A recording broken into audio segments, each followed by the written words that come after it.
ಲಂಗಾದವಣಿ ಹಾಕೊಂಡ್ರೆ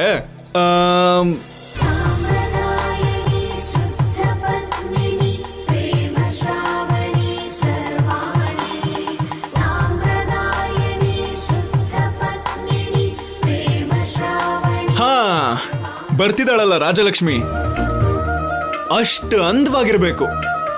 ಹೋಗ್ಲಿ ಬಿಡು, ಒಂದ್ ಹುಡುಗಿನಾದ್ರೂ ಮೆಚ್ಕೊಂಡ್ಯಲ್ಲ. ಸೀನು ಮಾವ ಯಾರನ್ನ ಇಷ್ಟಪಟ್ಟ ಆದ್ಯಾ? ನಿನ್ನೆ.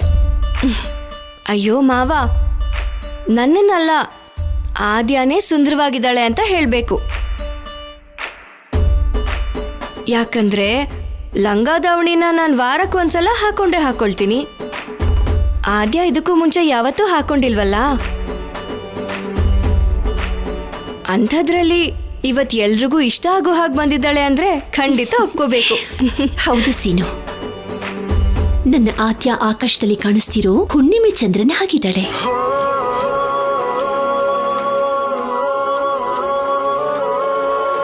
ಮೊದ್ಲು ಯಾರೋ ಲಂಗಾದವಣಿ ಹಾಕೊಳ್ಳಲ್ಲ ಅಂತ ಹಠ ಮಾಡ್ತಿದ್ರು, ಹಾಕೊಂಡ್ಮೇಲೆ ಅದ್ರ ಬೆಲೆ ಗೊತ್ತಾಗಿರ್ಬೇಕು. ನಿನಗ? ನಿನಗೆ. ಸೀನು ಮಾವ, ಏನೋ ಒಂದ್ ಹೇಳಿ ಜಗಳ ಆಡದೆ ಇರಲ್ವಾ ನೀನು? ಆದ್ಯ, ನೀನ್ ಬಾ ನನ್ ಜೊತೆ.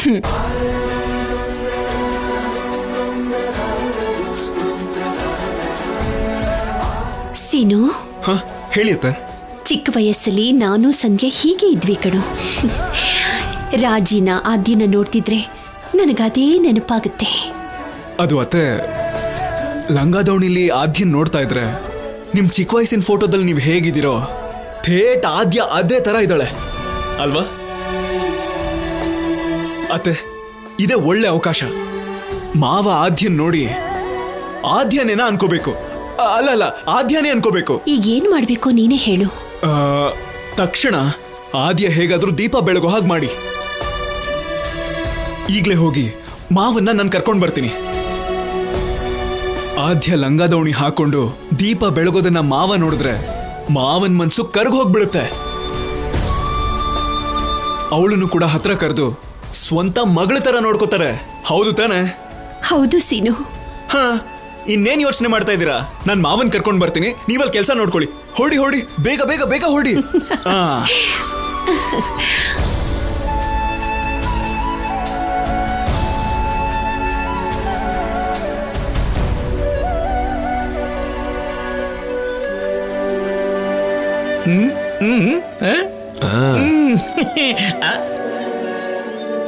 ಎಣ್ಣೆ ಸ್ವಲ್ಪ ಜಾಸ್ತಿ ಹಾಕ್ರಮ್ಮ. ಬಜ್ಜಿ ಮಾಡ್ಕೊಂಡು ತಿನ್ಬೇಕಾದ್ರೆ ಮಾತ್ರ ಲೀಟರ್ ಹಾಕ್ಬಿಡ್ತಾರೆ. ದೇವ್ರ ಪೂಜೆಗಂತಂದ್ರೆ ಯೋಚನೆ ಮಾಡ್ತಾರೆ. ಚೆನ್ನಾಗಿದೆ. ದೀಪಕ್ ಹಿಡಿಯೋ ಅಷ್ಟು ಮಾತ್ರ ಹಾಕಕ್ ಸಾಧ್ಯ ಬಾವ. ಅಷ್ಟಕ್ಕೂ ನನ್ನ ಉದ್ದೇಶ ಏನು ಅಂತಂದ್ರೆ, ಹೀಗೆ ಕಿಂಡಲ್ ಮಾಡ್ತಾ ಹೇಳಿದ್ರೆ ಅರ್ಥ ಮಾಡ್ಕೋತಾರೆ ನಮ್ ಲೇಡೀಸು.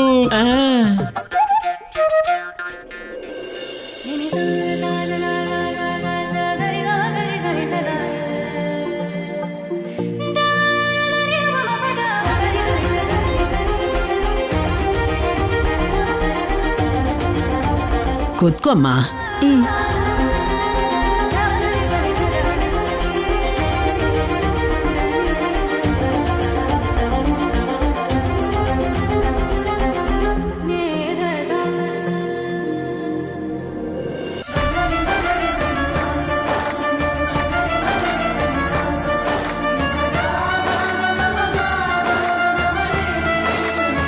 ಆದ್ಯ, ನೀನು ಹೋಗಿ ಅಲ್ಲಿ ದೀಪ ಹಚ್ಚು. ಹೋಗು. ಹಾ, ನನಗೆ ಇಂಟ್ರೆಸ್ಟ್ ಇಲ್ಲ.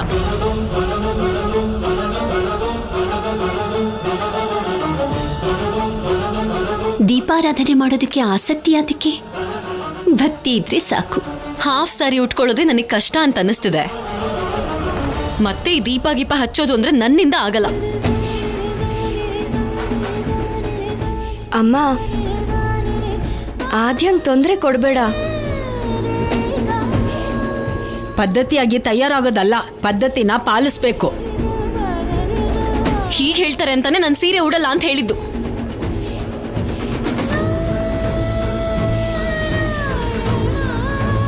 ಆ ಹುಡುಗಿ ಇಷ್ಟ ಇಲ್ದಿರೋ ಕೆಲಸ ಸತ್ರು ಮಾಡಲ್ಲ. ಜಾನ್ಕಕ್ಕನ್ ಮಾತು ಕೇಳಲ್ಲ. ಸೀನು ಅವರನ್ನ ಕರ್ಕೊಂಡು ಬರ್ತೀನಿ ಅಂತ ಹೋಗಿದ್ದಾನೆ. ಆದ್ಯ ನೋಡಿದ್ರೆ ದೀಪನೇ ಹಚ್ಚಲ್ಲ ಅಂತ ಕೂತ್ಕೊಂಡಿದ್ದಾಳೆ. ಏನಪ್ಪ ಮಾಡ್ಲಿ?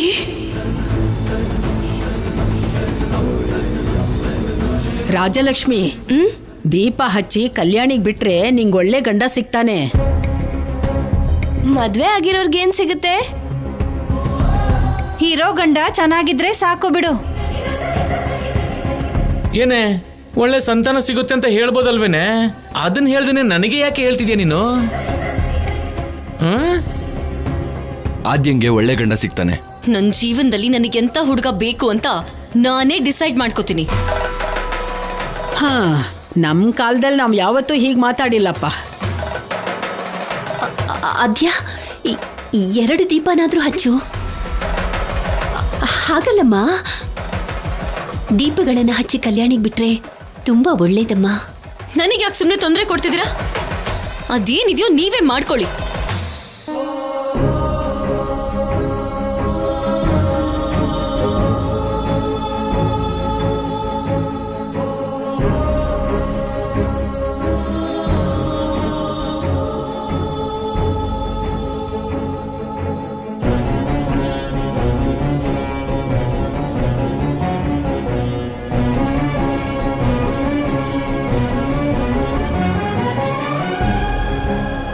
ಬನ್ನಿ ಮಾವ. ನಮಸ್ಕಾರ ರಾಜಾರಾಮ್ ಅವರೇ. ನಮಸ್ಕಾರ. ಚೆನ್ನಾಗಿದ್ದೀರಾ? ಹಾ, ಚೆನ್ನಾಗಿದ್ದೀನಿ. ನಿಮ್ಮ ಮಗಳಿಗೆ ಗಾಜಿನೂರು ಸಂಬಂಧ ನೋಡಿದ್ದೀರಾ ಅಂತ ಕೇಳ್ಪಟ್ಟೆ. ಹೌದು, ಹುಡುಗ ತುಂಬಾ ಒಳ್ಳೆ ಕೆಲಸದಲ್ಲಿದ್ದಾನೆ.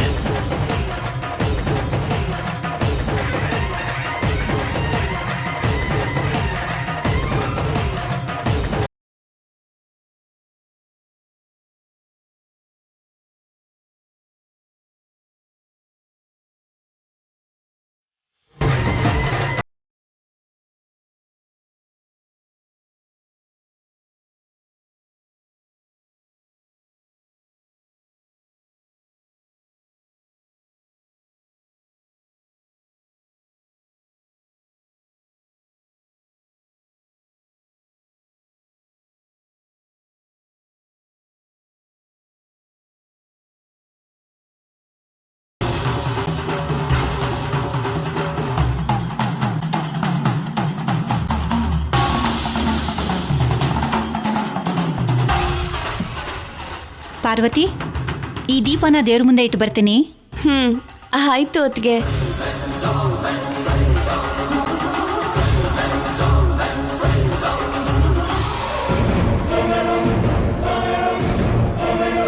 ಸಹಾಯ ಏನಾದರೂ ಬೇಕಾದ್ರೆ ಕೇಳಿ.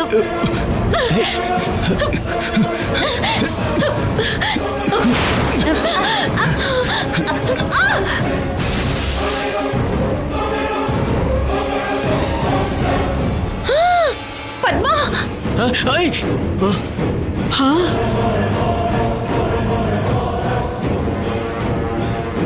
ಹುಷಾರಮ್ಮ.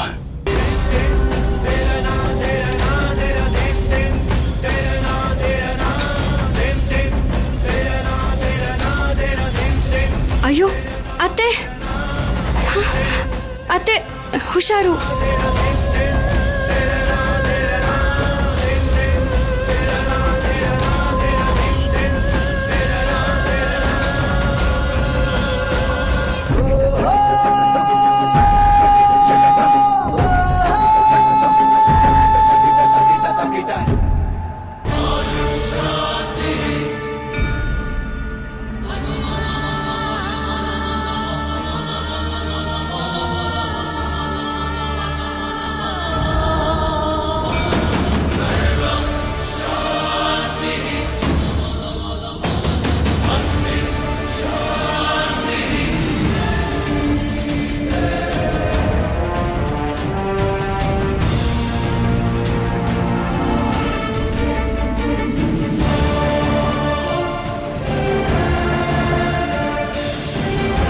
ನಿನ್ನ ವರ್ತನೆ ದಿನ ದಿನಕ್ಕೆ ಮಿತಿ ಮೀರ್ತಾನೆ ಹೋಗ್ತಿದೆ.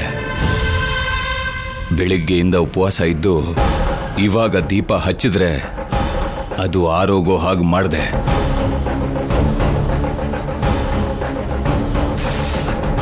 ನಿಮಗೆಲ್ಲಿ ಹಾವು ಕಚ್ಬಿಡುತ್ತೋ ಅಂತ ನಿಮ್ಮನ್ನ ಪಕ್ಕ ಕೇಳ್ದೆ.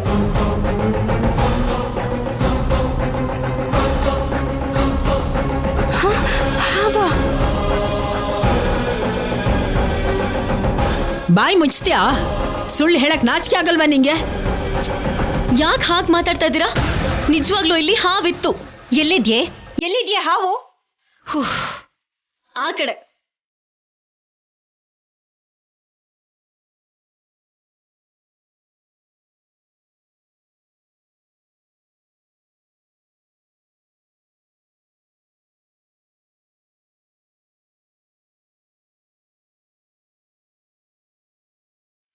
ಭಾವನ ಅವ್ರನ್ನ ಎಳೆದು ಅವ್ರ ಕೆಳಗ್ ಬಿದ್ದು ಎಲ್ಲಾರ ಮುಂದೆ ನಗೆ ಪಾಟ್ಲಾಗ್ಬೇಕು ಅನ್ಕೊಂಡಿದ್ಯಾ? ನೋ.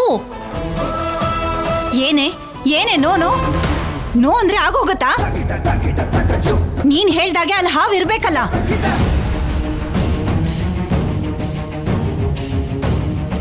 ಅಷ್ಟಕ್ಕೂ ಯಾಕೆ ಯಾವಾಗ ನೋಡಿದ್ರು ನಮ್ಮ ಅಣ್ಣಂಗ್ ಕಷ್ಟ ಕೊಡ್ತಾನೆ ಇರ್ತೀಯಾ? ಅಷ್ಟು ಕೋಪ ಸೇಡು ಯಾಕೆ ನಿನ್ಗೆ? ಹಾವು ದೇವಸ್ಥಾನದೊಳಗೆ ಬಂದ್ರೆ ಭಕ್ತರು ಭಯ ಪಟ್ಕೊಂಡು ಓಡೋಗ್ತಾರೆ. ನೀನ್ ಮಾಡಿರೋ ತಪ್ಪನ್ನ ಮುಚ್ಚಿ ಹಾಕೋದಿಕ್ಕೆ ಸುಳ್ಳು ಹೇಳ್ತಿದ್ಯಾ? ಜ್ಯೋತಿ ಸ್ವರೂಪ ಅಂದ್ರೆ ದೀಪನ ಪಂಚಭೂತಗಳಲ್ಲಿ ಒಂದಾಗಿರೋ ನೀರಲ್ಲಿ ಬಿಡೋದು ಅಂದ್ರೆ ನಮ್ಮಲ್ಲಿರೋ ಆತ್ಮನ ಪಂಚಭೂತಾತ್ಮಕವಾಗಿರೋ ಪರಮೇಶ್ವರನಿಗೆ ಅಂಕಿತ ಮಾಡೋದು. ಆದ್ರೆ ನಿನ್ನಲ್ಲಿ ಅಂತರಾತ್ಮಕ್ಕೆ ಬದಲಾಗಿ ಅಹಂಕಾರ ಇದೆ. ದೀಪ ಬೆಳಗಿದ್ರೆ ಪಾಪ ಅನ್ಕೊಳ್ಳೋ ಮೂರ್ಖಳು ಆಗಿರೋದಕ್ಕೆ ಇಂಥ ಕೆಲಸನ ಮಾಡ್ತಿದ್ಯಾ? ಹಾವು ಕಚ್ಲಿ ಅಂತ ನಾನು ಹಾಗೆ ಸುಮ್ಮನೆ ಬಿಟ್ಬಿಡ್ಬೇಕಾಗಿತ್ತು. ಸಾಕ್ ಮಾಡು. ಸಾಕ್ ಮಾಡು.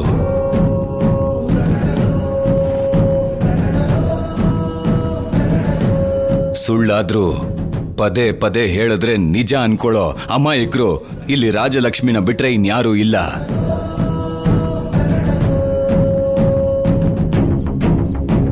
ನಿನಗಂದು ಏನು ಲಾಭ ಇಲ್ಲ. ನೀನ್ ಇಲ್ಲಿಗೆ ಬಂದು ಇಂಥ ಕೆಲ್ಸನ ಮಾಡ್ತೀಯ ಅಂತ ಗೊತ್ತಿದ್ದು ಕೂಡ ಯಾವ ನಂಬಿಕೆಯಿಂದ ನಿನ್ನನ್ನು ಬರಕ್ ಬಿಟ್ರೋ ಅವ್ರಿಗನ್ಬೇಕು.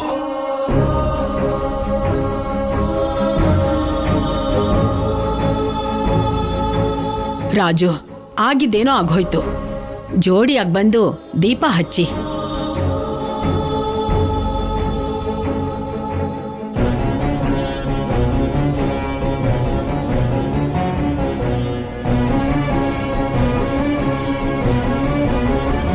ಜೋಡಿಯಾಗಿದ್ರೇನೆ ಅಲ್ವೇನಮ್ಮ ದೀಪ ಹಚ್ಚೋದು.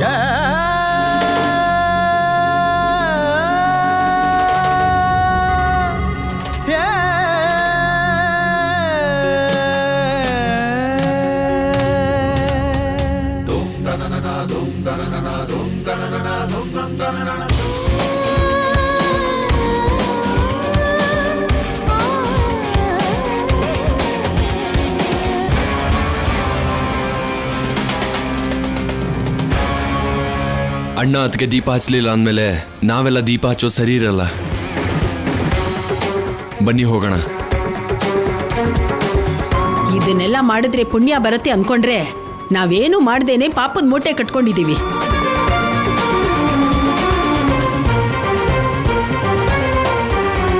ಇನ್ನೇನ್ ನೋಡ್ತೀರಾ? ಯಾರನ್ನ ನೋಡ್ತೀರಾ? ಹೋಗೋಣ ನಡೀರಿ. ಸೀನು, ನಿಮ್ ಮಾವನೇ ಇಲ್ಲ ಇಲ್ಲಿ ಅಂದ್ಮೇಲೆ ನಾವ್ ಯಾಕೆ ದಂಡಕ್ಕೆ? ನಡಿ ಹೋಗೋಣ. ಹಾ ನಡೀರಿ.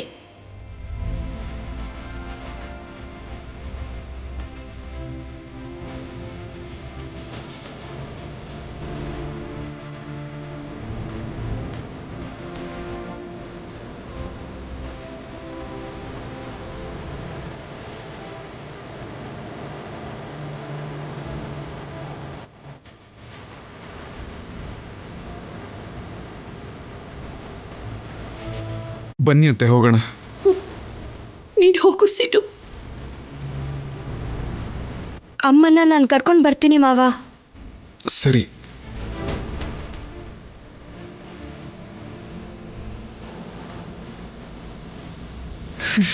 ನಿಜ ಹೇಳಿದ್ರು ನಂಬ್ದಿರೋರ್ನ ನಾನು ಕೂಡ ನಂಬಲ್ಲ.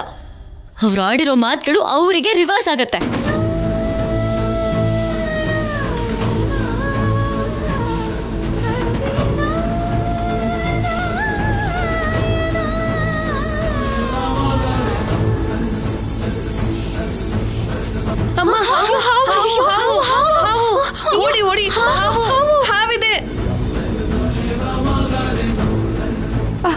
ಅಮ್ಮ, ಆದ್ಯ ಹೇಳಿದ್ದು ನಿಜ. ಹಾವಿದೆಯಲ್ಲ.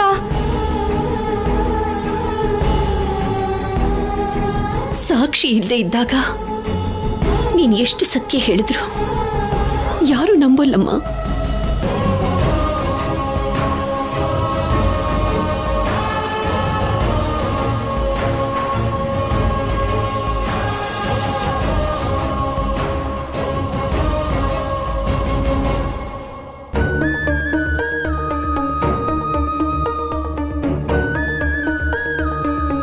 ಆದ್ಯ ಏನ್ ಮಾಡಿದ್ಲು ಅಂತ ನೋಡ್ತೀಯನಮ್ಮ? ಹೆಣ್ಣುಡ್ಗಿ ಅಂದ್ರೆ ಹೇಗಿರ್ಬೇಕು? ಹೆಸರಿಗೆ ಮಾತ್ರನೇ ಹೆಣ್ಣು. ಅವತಾರ ಅಹಂಕಾರ ಎಲ್ಲ ಗಂಡಸನ್ನೇ ಮೀರ್ಸಿದಾಳೆ. ಚಾರುಗೋಸ್ಕರ ದೀಪ ಹಚ್ಚಿದ್ದೆ, ಅದು ಕೂಡ ಆರ್ಹೋಯ್ತು. ಚಾರುಗ ಯಾರದು? ಚಾರು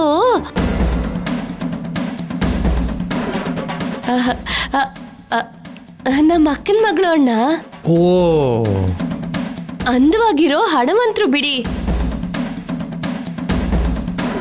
ನಾನು ಸೀನುಗೆ ಒಳ್ಳೆ ಸಂಬಂಧ ನೋಡ್ಬೇಕು ಅಂತ ಮನ್ಸಲ್ಲಿ ಕೇಳ್ಕೊಂಡೆ. ಹಾಗನ್ಕೊಂಡು ದೀಪ ಹಚ್ಚಿದ್ರೆ ಆದ್ಯದಿಂದ ಹಾಳಾಗೋಯ್ತು. ದಿನ ದಿನಕ್ಕೆ ಹಠ ಜಾಸ್ತಿ ಆಗೋಗ್ತಿದೆ. ಪದ್ಧತಿ ಪಾಡು ಇಲ್ದಂಗಾಗಿದೆ. ಜಾನಕಿ ಅದ್ಕೆ ಬಗ್ಗೆ ಯೋಚನೆ ಮಾಡಿ ಕ್ಷಮಿಸ್ಬಿಡಮ್ಮ. ಎಷ್ಟು ಸಲ ಅಂತ ಕ್ಷಮಿಸೋದು? ಇದೇ ತರ ಕರುಣೆ ತೋರಿಸ್ತಾ ಹೋದ್ರೆ ನಮ್ಮನ್ನು ಕೂಡ ನಮ್ ಗಂಡನ ಜೊತೆ ಸೇರಿಸ್ಬಿಡ್ತಾರೆ. ಲೇಲೆ, ನನ್ನನ್ನು ಯಾಕೆ ಮಧ್ಯೆ ಕೇಳ್ತಿದ್ಯಾ ನೀನು? ನಮ್ ಗತಿ ಕೂಡ ನಿಮ್ ಹಾಗೆ ಆಗೋಗುತ್ತೆ ಅಂತ. ಹೇಳು ಮತ್ತೆ. ಆ ಹುಡುಗಿಯಿಂದ ರಾಜು ಜಾನಕಿ ಹತ್ರ ಮಾತಾಡೋದೇ ಬಿಟ್ಬಿಟ್ಟಿದ್ದಾನೆ.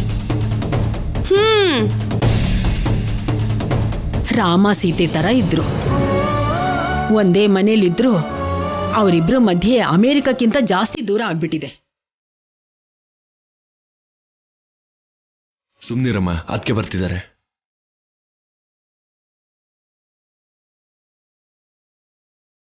ಅತ್ತೆ,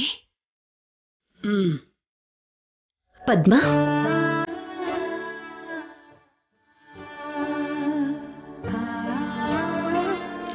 ಅಣ್ಣ,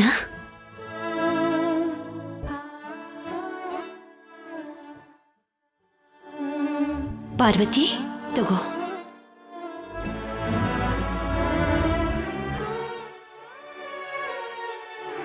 ಗಂಟ್ಲವರೆಗೂ ಕೋಪ ಇರ್ಬೇಕಾದ್ರೆ ಇದು ಬಾಯೊಳಗೆ ಹೇಗೆ ಹೋಗುತ್ತೆ ಅಂತ.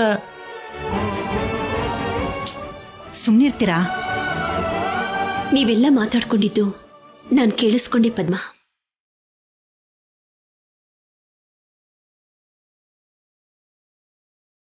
ಇದನ್ನ ತಂದುಕೊಟ್ಟು ಆಮೇಲೆ ಮಾತಾಡೋಣ ಅನ್ಕೊಂಡೆ.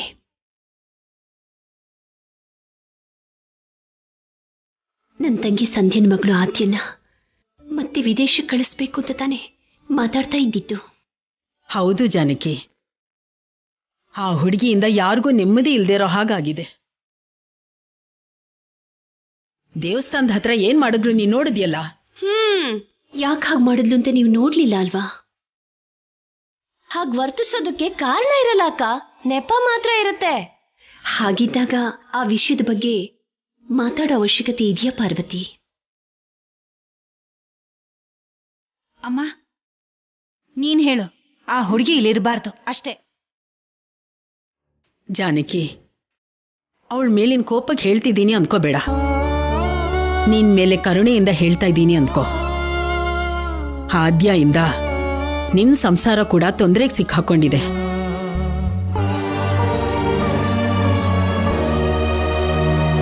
ಅವಳ ತಪ್ಪನ್ನ ಲೆಕ್ಕ ಮಾಡ್ತಿಲ್ಲ. ಆದ್ರೆ ನಿನ್ ಜೀವನ, ರಾಜಲಕ್ಷ್ಮಿ ಭವಿಷ್ಯ, ಇದ್ರ ಬಗ್ಗೆ ಕೂಡ ಯೋಚನೆ ಮಾಡಿ ಒಂದು ನಿರ್ಧಾರಕ್ಕೆ ಬಂದಿದ್ದೀನಿ.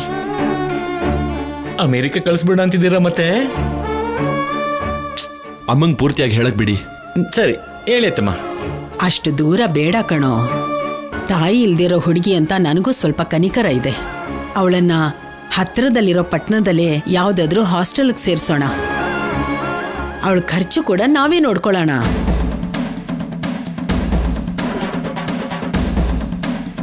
ನಾವ್ಯಾಕೆ ಕೊಡ್ಬೇಕು? ಅವರಪ್ಪ ಆಸ್ಟ್ರೇಲಿಯಾದ್ನ ಕಳಿಸ್ತಿದಾರಲ್ಲ. ಅವ್ರಮ್ಮ ಕೂಡ ಮಗಳಿಗೋಸ್ಕರ ಅಷ್ಟೋ ಇಷ್ಟೋ ಇಟ್ಟಿರ್ತಾಳಲ್ಲ.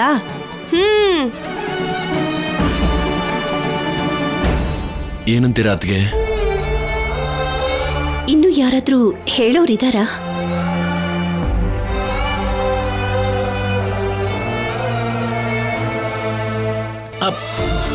ನಾನಿದ್ದೀನಮ್ಮ. ಆದ್ರೂ ನಂದು ಕೂಡ 4 ಜನರ ಜೊತೆ ನಾರಾಯಣನೇ ಅಲ್ವಾ ತಂಗಿಯವ್ವ? ಅತ್ತೆಗೆ ಹೇಳಿದ್ರೆ ಎಲ್ಲರಿಗೂ ಹೇಳ್ದಾಗುತ್ತೆ ಅಂತ ಹೇಳ್ತಾ ಇದ್ದೀನಿ.